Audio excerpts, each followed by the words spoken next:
किसी ने क्या खूब कहा है कि चांदनी चांद से होती है सितारों से नहीं, मोहब्बत एक से होती है हजारों से नहीं। पौराणिक कथाओं के अनुसार एक व्यक्ति ऐसा भी हुआ जो मृत्यु के देवताओं से बिल्कुल नहीं डरा।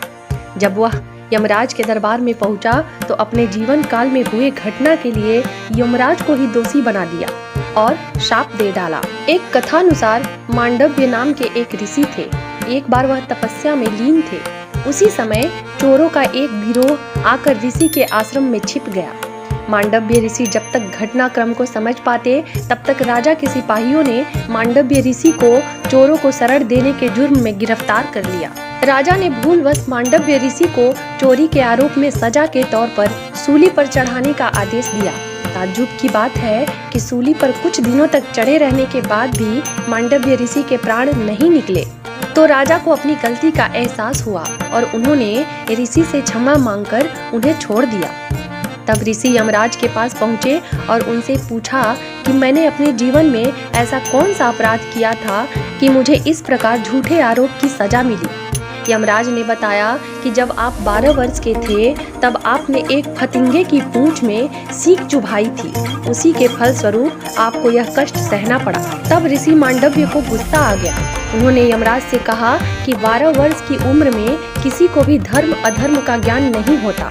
तुमने छोटे अपराध का बड़ा दंड दिया है, इसलिए मैं तुम्हें शाप देता हूँ कि तुम्हें शूद्र योनि में एक दासी पुत्र के रूप में जन्म लेना पड़ेगा। महाभारत की एक कथा है कि चित्रांगद और विचित्र वीर्य की असमय मृत्यु हो जाती है। ऐसे में समस्या सामने आती है कि कुरु वंश का उत्तराधिकारी कौन बनेगा। इसके समाधान के लिए सत्यवती अपने दोनों बेटों की पत्नियों अंबिका और अंबालिका को अपने ऋषि पुत्र व्यास के पास संतान प्राप्ति के लिए भेजती है। दोनों के व्यास ऋषि के साथ हुए संसर्ग की स्थितियों के कारण ही एक पुत्र अंधा और एक का रोगी प्राप्त हुआ। जब सत्यवती को इस बात का पता चला तो उन्होंने बहुओं को फिर से व्यास के पास जाने के लिए कहा।